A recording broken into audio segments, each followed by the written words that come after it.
Hello and welcome to How to Lead Your Business with Peter Cox. You're only as good as the people you surround yourself with. How will you lead them? Join us for this podcast where we dive deep into business leadership. This is the podcast where business owners and entrepreneurs learn how to grow their leadership to unlock business and personal growth, empower teams, and drive success. Whether you're a startup or scaling to the next level, we've got the insights, the strategies, the intellectual property you need to grow in leadership, to fuel your team and fuel your business to go to the next level. Let's get into this. Hello and welcome to another episode of How to Lead Your Business with Coxie. I'm so glad you could join us. Today I'm sitting down with an absolute gun and industry powerhouse, George Samios, a leader in the Australian mortgage market. In just 13 years and starting at just 23 years of age, George has grown his business from scratch to settling over $500 million in loans last year. Now Mad Home Loans is on track to hit $1 billion in loans within the next few years. In this episode, George will share the secrets behind his success, from scaling his business to recruiting and building a high-performance team around him. He will also dive into the lessons he's learned along the way. George is a weapon and down-to-earth guy who brings incredible value to every conversation. You'll not only enjoy listening to him, but you'll walk away with lots of actionable insights you can apply to your own journey. Let's get into this. Well, good morning, good evening, wherever you are in the world today. I've got a very special guest, George Samios, founder of Mad Home Loans. What an amazing story this young businessman, this young entrepreneur's got. Just a couple of things about my special guest today. Number one broker in Queensland. Number one broker twice in Australia. But what George is most proud of is he now has the number one broker under his leadership in Queensland, involving great leaders around him. He's most proud of the winning formula that he's created to raise up leaders in the mortgage broking industry. I've had the great fortune to mentor and work with George over the last 4 or 5 months. So that's why I've had this opportunity to now interview George. What I've noticed is George really looks after his people. He really loves and cares for people, and he is absolutely obsessed with providing top quality service for his clients at Mad Loans. Well, George, welcome. Say good day to the viewers, George. Good day, viewers. Good morning, Coxie. It's an honour to be on your show, mate. How are you, brother? You might want to tell us a little bit about your story, George. You did start this business working in the bank, and you saw an opportunity when you were 23 years of age, 13 years ago. I often tell the office that a 23-year-old started this business, and that's why it's still fun and energetic and full of life. We've got our Mad Zone coming back with Daytona machines and stuff like that, but we'll get to that later. Mate, 23 years old, let's rewind the clock. 13 years ago. I'm 36 this year. Mate, I worked in a corporate bank for 2 years. I climbed to the number one mobile lender in those 2 years for the bank in Australia, for Bank West at the time. But I didn't like the negativity. I feel like there was 3 reasons I wanted to start my business. One was the corporate negativity. Everyone was always complaining and negative. 2, I couldn't look my customers in the eyes and say, this is the best deal in Australia, because I was only writing one loan out of 40 lenders. So I knew that a broker had all the banks at their fingertips and they were free service. And number 3, it was unfair. The way I was being paid, I was on a 67 grand salary back then, and someone else was on 85, but I was writing double the loans. And I remember talking to my boss, who was probably your age at the time, lovely lady, grateful for the opportunity that she gave me for that job. But after a few years, the unfair pay because of my age was another big reason. Plus, mate, to be honest with you, I needed a challenge. I was getting a bit bored and stale, and I needed something to excite me, and that's how Mad was born, mate, 23 years old. Didn't do it to try and be a millionaire. Did it because of those 3 reasons. Tell me a little bit about your upbringing, George, right? You had some challenges growing up as a young man, right? Tell me a bit about your story there. Yeah, so look, when I was around 10, my parents got divorced, went through some financial hardship, went from one school to another school, from Churchie to Villanova, from a nice house to a shitty house in Norman Park. And that sort of experience, I suppose, when I finished school, I was red hot to go hard to make sure that I don't go through any financial issues. And that's why I suppose I'm in this position, because I was real keen. And what's the biggest lesson you learned from financially struggling when you were growing up as a young man? Look, mate, how about I tell you the first time I realised that I could achieve stuff? Mm-hmm. So I was in year 12, Villanova, one of the best schools in Brisbane. And I remember I was in the 10 Ds, 11 Ds. And I put my mind over the Christmas holidays in year 11 to train my ass off, run up and down the hills of Norman Park and try and make that team. But going from the Ds to the first 15 team would be a big thing. But I was pretty committed to it. For the first time in my life, I committed to something that I wanted to achieve it. I trained really hard, ate healthy, squared up my diet, and, mate, I made that first 15 team, which was to everyone's shock. And I remember even the sub-principal, whatever it was called, he used me as an example that, you can go from the 5Ds, 6Ds, 7Ds to the first 15. Not only the first 15, I made the AIC ones after that as well. And that's when I realized that if you put your mind to something and you work hard for it, you can achieve anything. And that's actually in our office. There's my first 15 jersey framed with that quote underneath. If you put your mind to it and you believe in yourself and you work hard, you can achieve anything. And my life's been a sum of that ever since.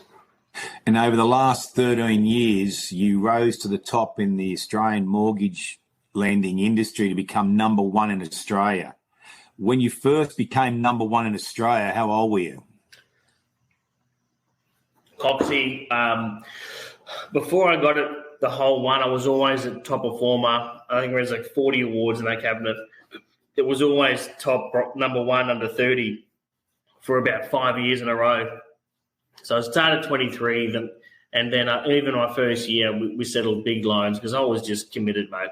I would work hard, did home shows, back myself, and I was very committed to trying my hardest. Anyway, so 5 years in a row, top broker in Australia under 30. And then I was probably 32, I reckon, when I became the top broker in Australia.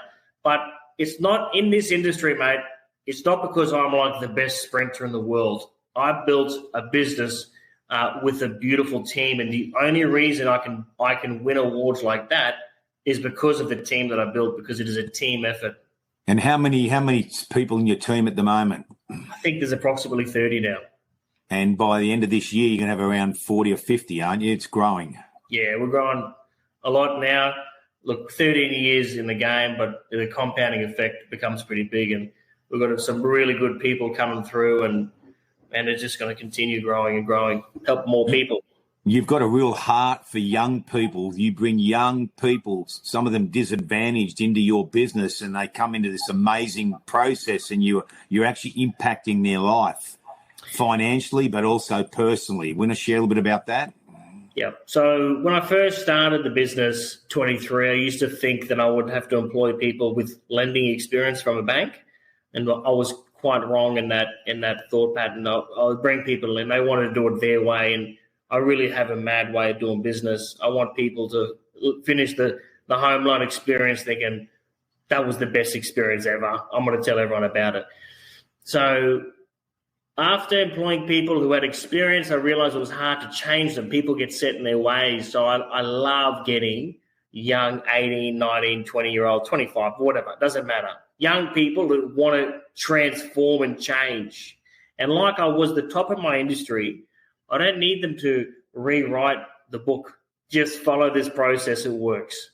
And so we do these internships, roadmap to mortgage broker or financial planner, and it's proven to be real successful. Like you said before, I'm not the broker anymore. I've been a broker for 2.5 years, mate.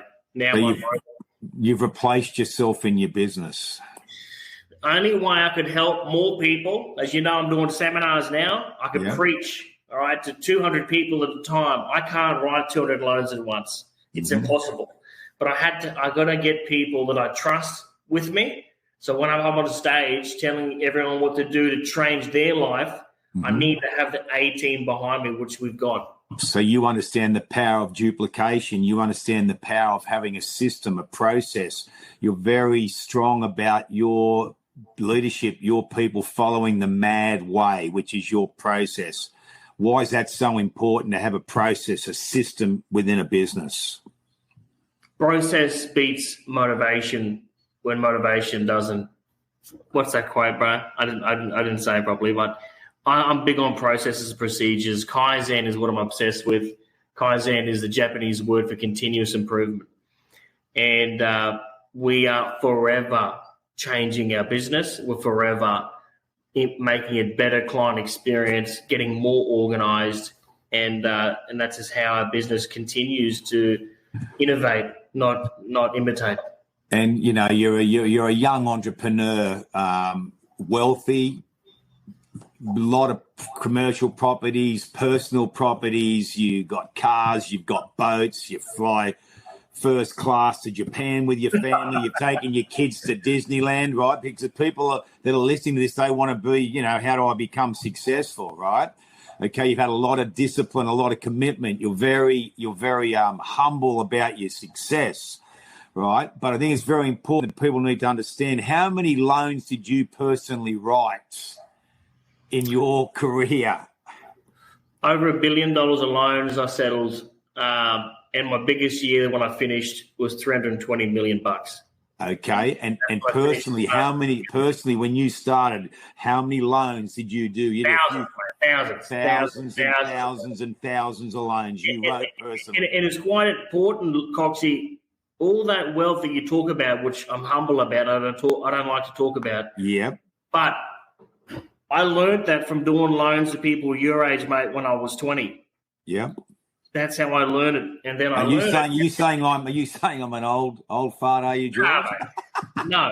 But when you're 20 and you're looking inside people's bank accounts, all right, people who were 60 or 50, however old you are, you're probably 50, when, you know, people who have got nothing and people who have done fantastic, and you learn. And we've learned a formula, mate. I learned it. And I did it myself. Started with nothing, and now I got all that. And I teach my team how to do it, and my team teach our customers how to do it.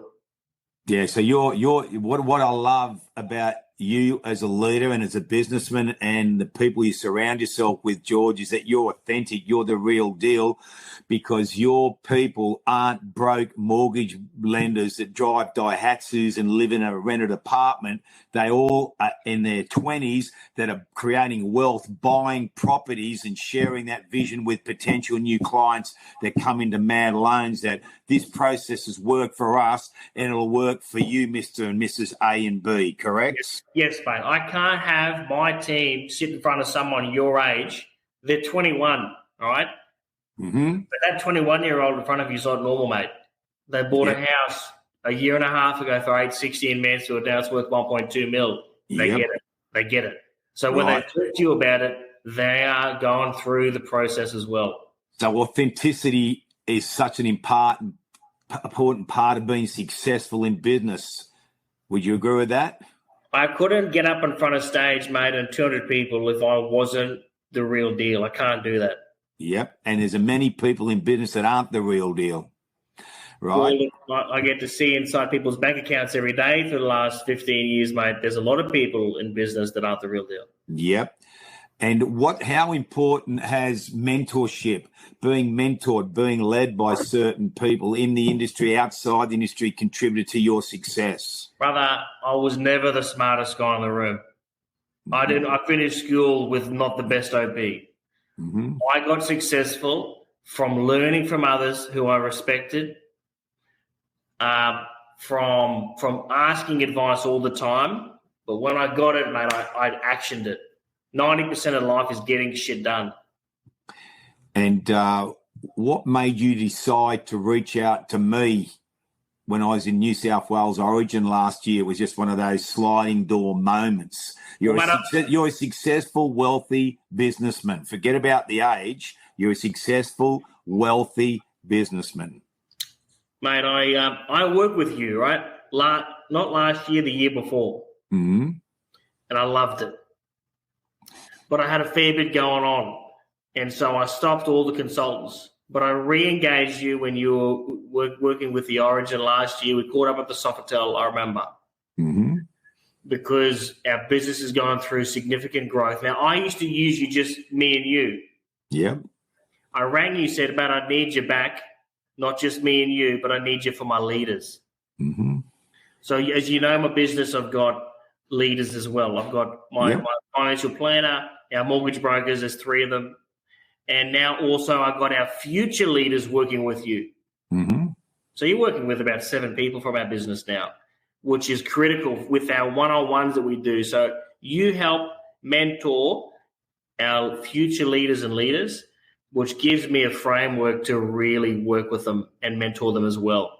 And if you're listening to this podcast for the first time, this Hour of Power of George Samios, the reason why I asked that question, and it's not to upsell me and my service, what I'm trying to get the point across is if you want to be successful in business and you want to be successful in life, who leads you? Who's leading you? Who's making you accountable? Who's speaking into your life? Who are you accountable to? Because no one has all the answers, and iron sharpens iron. And when you connect with people that you trust in a mentorship way, one-on-one, it can have a profound impact on the way you think, the way you behave, and your results. And George shared his vision with me that he wants to go now from half a billion in loans to $1 billion in loans with his team in the next 2 to 3 years. And that's when he made the call. All successful businesses grow leaders around them. If you're not growing leadership and you're not growing your leadership, you can have the best product in the world, but you won't self-actualize and get to the top of the mountain. You can't get there on your own, and you've got to have a look around you. Do I have leaders around me? Am I growing my leadership? Are they growing their leadership? What is a role model to you, George? Everything, mate. So when you're in your 20s, I wasn't yet the man that I wanted to be. I wanted to be more like him. He's a great family guy. I want to be like this guy. People in the community love and respect him. I want to be like that guy. He's got such confidence that, when he wants to use persuasion for people to do the right thing, people respect the guy. So I looked at all these people around me, mate, and I used to take all the good, leave all the bad. No one's perfect, mate. Yeah. So I had a lot of role models in my life, but all different types, because obviously we've got spiritual growth, personal growth, business growth. So I had a lot of different people in my life that I used to look up to, and I still do. And I'm forever meeting new people who are really good at different stuff, and I'm forever transforming myself. And when I did your live event there in the Gold Coast at Sanctuary Cove, that high performance 2-day event, which was a very special couple of days with you and your 30 plus people, it became very evident to me that you are now a role model for your people that you lead. How important is that to you? I love being a role model, mate, for family, friends, for the team, because it gives me accountability to be a good person, to always try my best, and I won't let them down. Mm-hmm. There's this bloke called Victor Patello in the comments. How do I get past 5 mil a month? Victor, write down Michael Zavelberg, Zavelberg. He will help you with processes and procedures. Only way you get past 5 mil a month is you need someone like his help. You need to let yourself be led. Keep going, Coxie. And share a little bit about how you give back to the community, that you run a very successful charity event every year. How long have you been, what's the name of that event, and how long have you been running that event? Mate, I was inspired from some other Greek people in Australia who started a ball 25 years ago called the Coffee Club Ball. And that ball raises money for the Children's Hospital Foundation. I remember going to it, sitting there going, far out. this is cool.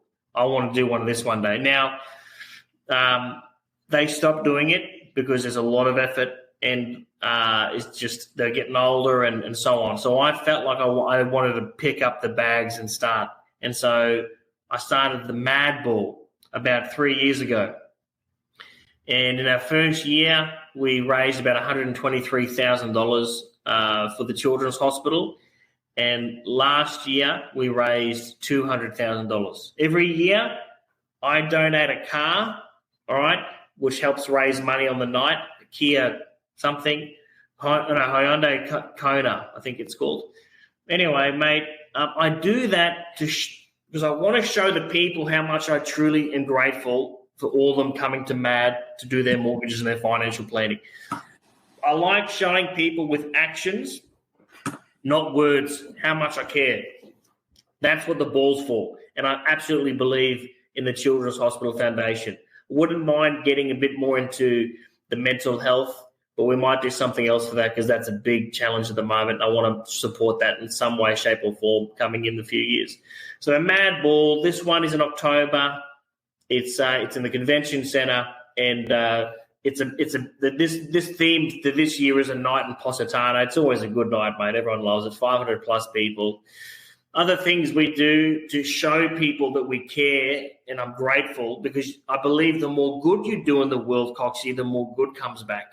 Mm-hmm. So I'm Greek, and I have a lot of Greek customers, and I'm very grateful for those customers. So we're always the platinum sponsor at the Panagidi to show, because without the Panagidi, the Greek community, can't function. That money that they make from that weekend helps the oldies with the respite, keeps the community together. I'm all about it. And so that's another big investment for MAD. And mate, I went to Villanova, as you said before, and I had a great experience. I think it helped transform me into a humble person. And people go through financial hardship, all right? Life's not always going to be perfect. Divorce happens, death happens, bad business decisions. When some kid's family ring up Villa and they need to pull out their kid because of financial reasons, we anonymously pay for someone's school fees every year to help in our way, because I'm grateful for all the Villa people that come to our business. So that's what we do, mate. And we try and do as much as we can. We get hit up a lot because obviously we are a successful company. I wish I could help everyone, but we do a lot of other stuff as well, but we can't do it all. The highest calling of leadership is servanthood leadership, serving others, George, and you're a server of your team and of your community, and that's the highest level of leadership. You are a born leader, George. There are 4 types of leaders. There are non-leaders, learned leaders, natural leaders, and born leaders, and I'm very blessed to be able to lead people like yourself, that you are a born leader. The impact that you are having on people's lives, you're touching thousands of people's lives because of the heart you have for people and leadership. What have you done to grow your culture?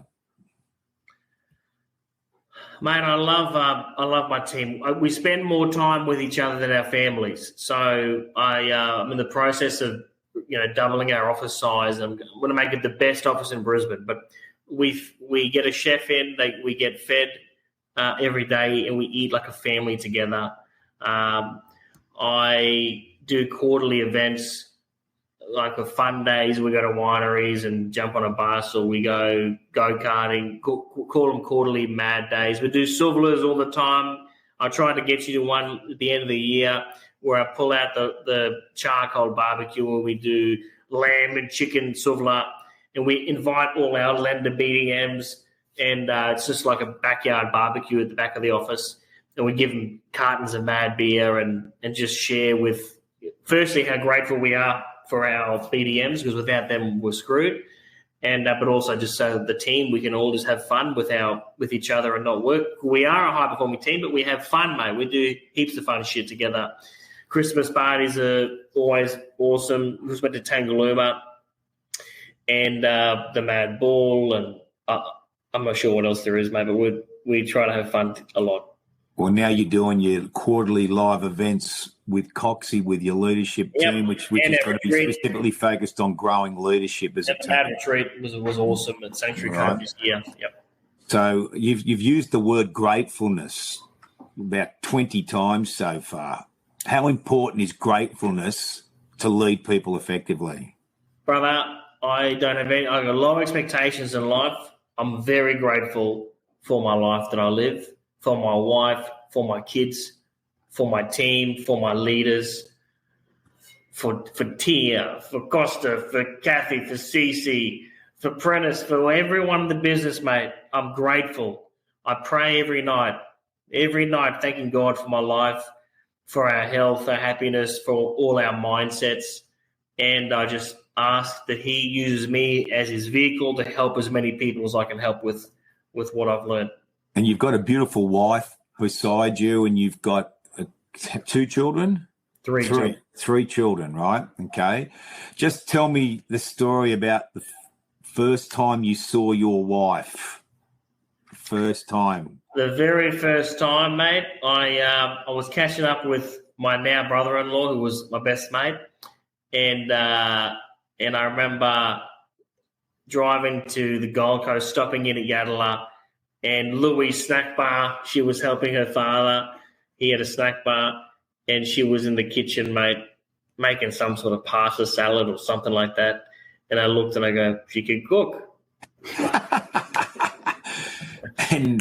And that humble lady in that Greek milk bar. Yep. In the kitchen, and here you are now with a beautiful lady, 3 kids. She's my unicorn, brother. She's my unicorn, mate. I didn't think people like her existed. She's a saint. Beautiful. Very, very special. What's been the biggest challenge for you to grow your business? Look, mate, a lot of people, in business, I hear it almost daily. Oh, staff. I love my people, mate. I don't even like calling them staff. I love they're my team. We're all on the same level. George doesn't sit in some office up the top with everyone underneath me, mate. I'm with them. I'm at the front of the line, holding charge. The hardest thing for me, mate, look, disappointing people is always hard. So when, in my business, people want to build the dream house or they want to buy a property, and then I've always struggled with not getting the job done. Sometimes people just can't afford things, mate, or sometimes people got bad credit. Sometimes team members, they want to run, mate, they want to be an A grader, but sometimes they aren't the A grader. And so just the disappointing people is probably been the hardest part for me in my whole life, just disappointing people. Not that it happens much, but that's probably one of the hardest. Disappointing as in people disappointing you, or you disappointing them? Oh, well, sometimes I don't know how you can say that. If someone wants to buy a property worth $5 million, they can't afford it, mate. Yep. What do you say? Whose fault's that? I don't know. Mm-mm. When you lead people, what's the most difficult part of leading people? Tough conversations. The most hardest part of leading people, mate, I don't know, Proxy. Nothing's hard in my life, mate. Everything's a lesson. There's no mistakes. I can't even remember, mate. So there's no mistakes, only lessons. Always lessons. I made so many lessons in my life. I don't look at it like that. So share a couple of lessons that have helped you succeed in business. So early on, I remember getting an accountant to refer us business. I won't say his name, but he was a very well-respected accountant, and he used to refer me a lot of business, mate. But he had to call me. Didn't want to talk to any women. If his phone rang now, I would have to answer it. He wanted to have a hold on me, but he was referring me some beautiful customers. Now, one day we had a disagreement after about a year, and our views were different. Now, this guy was probably 64, mate. I was probably 27. But he knew I was the best, and he referred me everyone. And then we had a disagreement, and I'll leave it at that. And I said to him, never call me again. He never did. But I was quite scared, Coxie. I thought, shit, have I ruined my business? This guy's going to stop referring me. But then I realized that the service is my business. Me giving every customer that comes through my doors that celebrity customer service, that service that you just don't see these days is how my business got successful. And he actually had no impact on me being successful or not. So a lot of people, if they're in brokers or if they're in the service business here, you don't need to rely on people to refer you. Your clients should be your biggest form of business. And that's where 70% of Mad's business still today comes from a client referral. The best type of business, mate. Mm-hmm. So organic growth through client referrals, not relying on other market. A lot of people think I've got to go to lawyers, I've got to go to accountants, I've got to go to real estate to get business. I'm not interested, mate. I don't have any. Those people can refer us, and we appreciate them and love them, but our focus is on those customers. That's our number one focus. You're growing trusting relationships with your clients. Yep. How important is trust? It's everything. If they don't trust us, they won't come through us. You could be the world's best mortgage broker, but if you aren't confident and you don't deliver it in a way that they trust you, then they'll go somewhere else. True? I picked up, mate, we've got about 6 leads through our website on the weekend. I'm always looking. I can't help it. One of them says, I really would love to talk to someone today. Anyway, I thought I'll give him a call. So he's the founder of the business with 30 people. I still called the lady up. She goes, look, I really want to see someone today. I said, look, we can't see you today, but let's talk right now. I was in the car with my family with 3 kids talking to this lady. And she wants to buy in Macrovat and refinance a property in Cooperoo, and it's a couple of $1 million file. And I explained to her the process. I gave her my time, and she goes, we're keen, we're sold. She goes, we were going through someone else, but just taking too long, and we didn't trust them. Mm-hmm. She goes, will I be seeing you? I said, look, I don't write loans. Actually, I'm the founder. I said, but my brokers, I hand taught it myself. You won't. You'll be fine. So you just got to hustle, mate. Be hungry, and you got to trust your team. I trust my team that they won't drop the ball when they speak to that person. I know that because when I got my team from most people in my business didn't work at a bank. Mate, 95% of people in this business are fresh, and I've taught them how it all works. You've duplicated the George Samios way. You've duplicated yourself, George. Brother, they're better than me. I taught them to this level. They've got the ball and they've started running even faster. Great. Excellent. That's real leadership. What are the top 3 things that have driven you to success? Say that again, sorry? What are the top 3 things that have driven you to your success? Mate, I try to always do the right thing in life. Try to be a man of my word. Integrity. Integrity. Always try to do the right thing. And I try to lead by example. Mm-hmm. I try to lead by example with my family, with my team. I'm a man of my word, and I always try and do the right thing. How important is hunger to wanting to succeed? Look, I think it's very important, mate. Like, I think even though my upbringing was somewhat a little bit different to some normal people, I feel like the sum of my experience has made me hungry, and it's put that fire in my belly to run. And I'm very grateful for that. I wouldn't trade my place with anyone. So. And what do you do to grow your hunger? Because without hunger, you don't have the drive. How important is it having dreams? How important is it having goals, identifying what you want?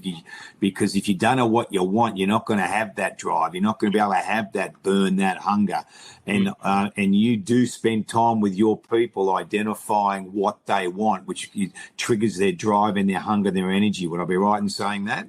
Yeah. And look, I've always had dreams, mate. I wanted a nice house. I wanted a nice car. I wanted to have a holiday property. I wanted to take my family to Disneyland. I wanted to have a consistent holiday every Christmas up the coast. I wanted that stuff. And if you want it, mate, it happens.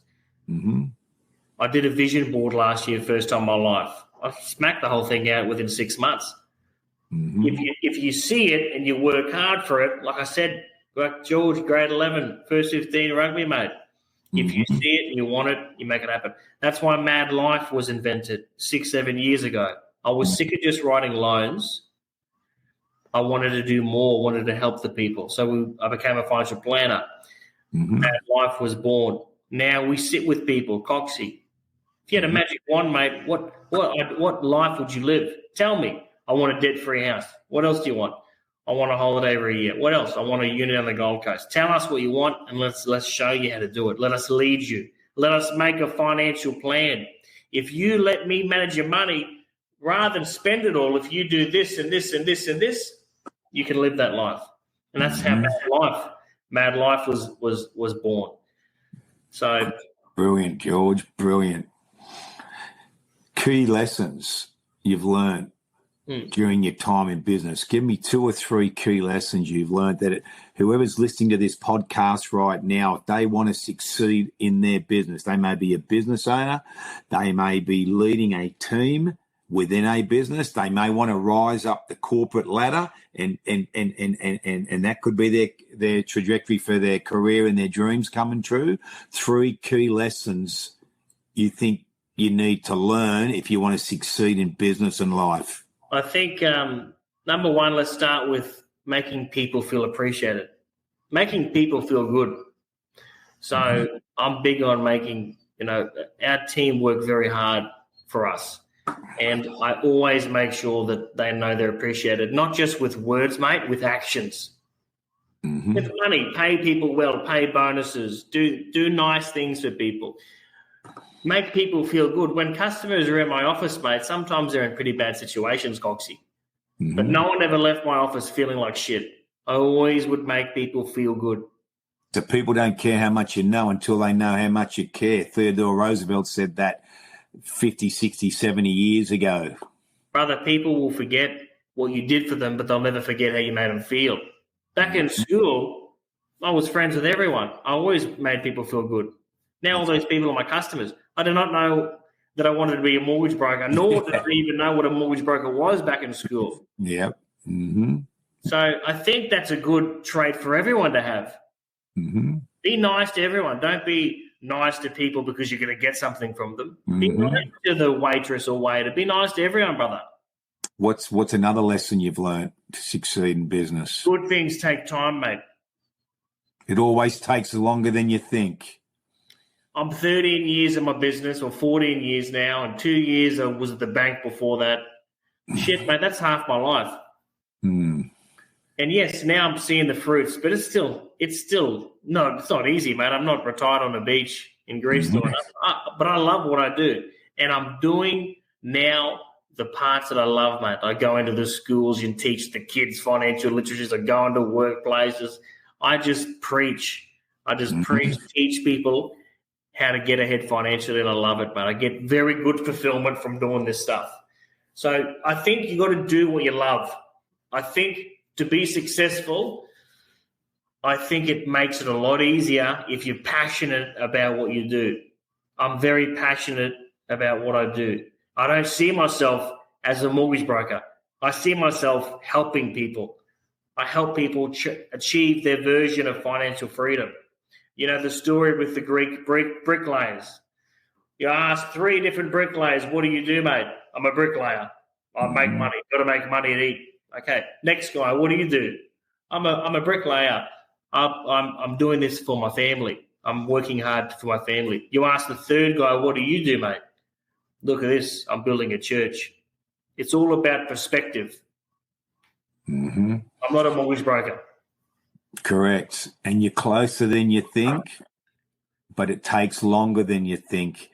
And most people are inconsistent. That's what they're consistent at, being inconsistent. You want to succeed in business, you want to succeed in life.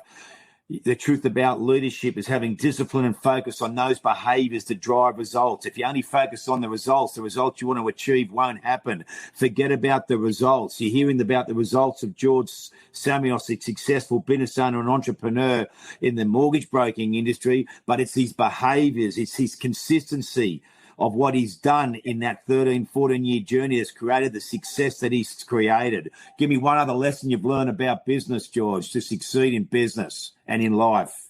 Brother, consistency, you've nailed it on the head. I was at the gym this morning at 5 o'clock.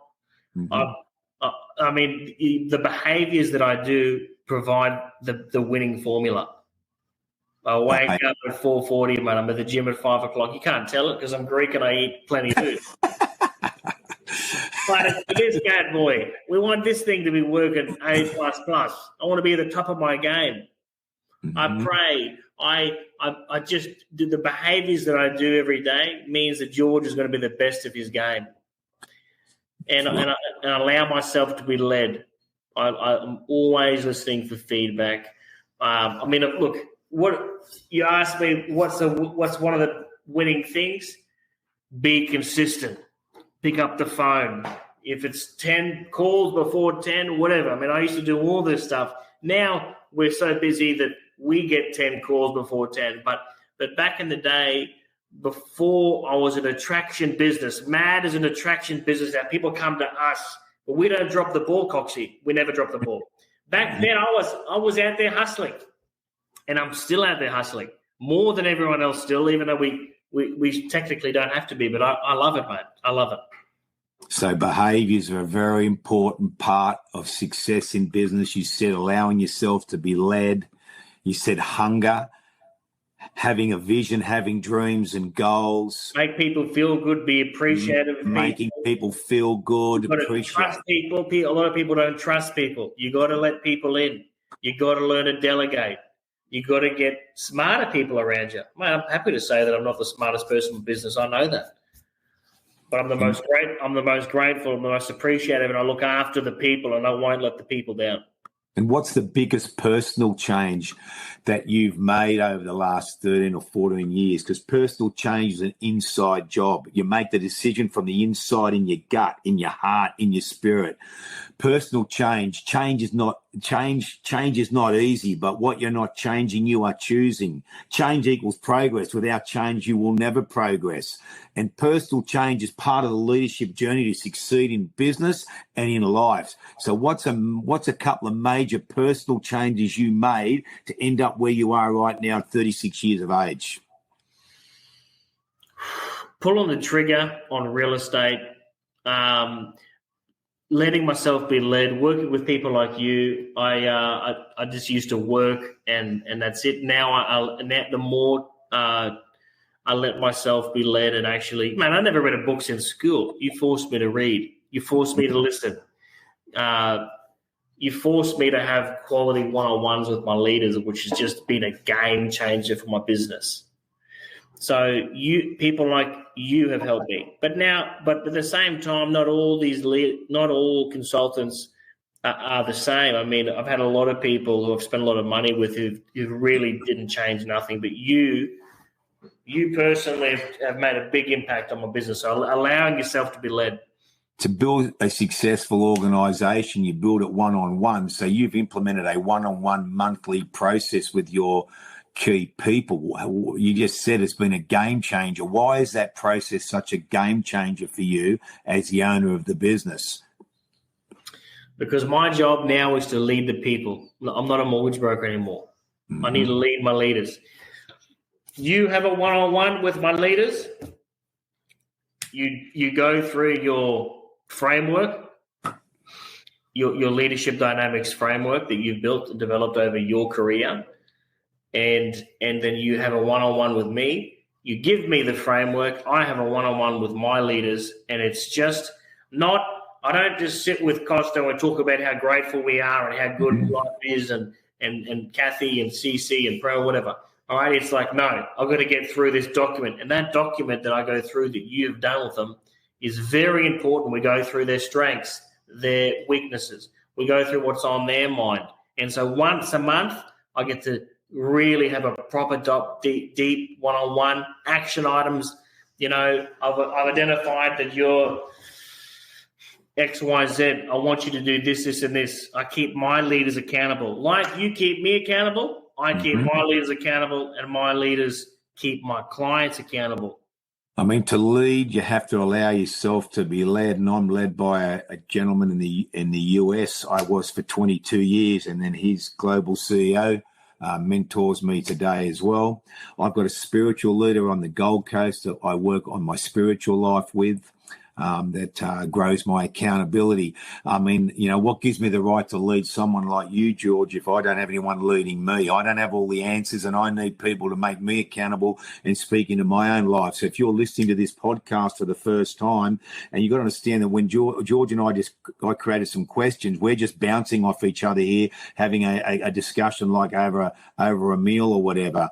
Nothing's been scripted here, but what's very profound, what George is saying, is you've got to answer this question: who leads you? Who are you accountable to? If you're a business owner, if you're a team leader, you have to be able to answer that question. Otherwise, what gives you the right to lead somebody else? You don't know everything, and I don't know everything, and George doesn't know everything. There's always someone smarter in the room that you need to become accountable to. Just in finishing this great discussion and interview with you today, George, what are your plans for MAD moving forward now? Year 14, 15, 16, where do you see the business heading? This year, we will put on 2 more mortgage brokers. We will put on 1 more financial planner. We will go from a 300 square metre office to a 1,000 square metre office. We will do 2 seminars per month from February, first-time buyers and then investors. And then mid-year, I'll probably start doing commercial investment property seminars. Mate, just want to try and help as many people, bring on new people to the team. We got 3 people started last week, all 3 18, 19-year-olds. They're good kids. Just want to see them develop their careers. Want to have good family holidays. I want to have balance. But from MAD, mate, you can expect it within 2 years to be settling $1 billion a year. And if you're settling $1 billion a year in business, where does that put the business in Australia? I would think that it'd probably be the biggest independent mortgage broker. The biggest independent mortgage broker. What a vision you've got, and within 15, 16 years you would have achieved that, starting as a 23-year-old in a bank, seeing a niche in the market, an opportunity. And opportunities all around us, and people miss opportunity, but you didn't miss that opportunity as a 23-year-old in that bank. You saw an opportunity and you had the courage to step out, and you pulled the trigger on that opportunity, and you started in business with your first mortgage loan. And now here we are 14 years later, and you're impacting so many lives, George. You're an absolute winner. And your vision, and it's very important that everyone that just heard your vision, do you have a vision like that for your life in the next 12 months to 2 years? Can you rattle off where you're going to be 12 months from now? What do you want? What's your vision board look like? George has got the hunger because he knows what he wants. That's what I picked up from what he just shared with all of us then. Any closing comments there, George, that you'd like to share with the viewers and listeners before we wrap this up? Foxy, I'm grateful for your leadership. I'm grateful to my customers, my family, my friends. I'm just going to keep doing what I was put on this planet to do and help the people and do my very best at all times with everything that I ever do. And thanks for everyone who's helped me along my journey.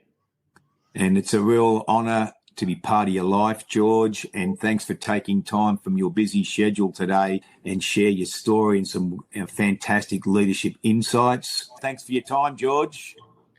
Thank you, Coxie. Take care. Bye. Bye. That's a wrap for today. Until next time, check out our online high-performance team masterclass. It's got everyone talking. Hundreds and hundreds and hundreds of people are using that online program now to lead their teams more effectively and to create a high-performance environment. There's no assignments, no exams. It's packed full of practical strategies and resources to help you build and grow the right team in a thriving culture to drive your business forward with you. Go to leadershipdynamics.com.au for all the details. If you found value in today's episode, subscribe, leave us a review, share it with your network. I'm sharing a lot of my leadership journey, and I know it'll make a difference in your life to achieve the vision and the dreams that you have for your business and your life. Keep climbing.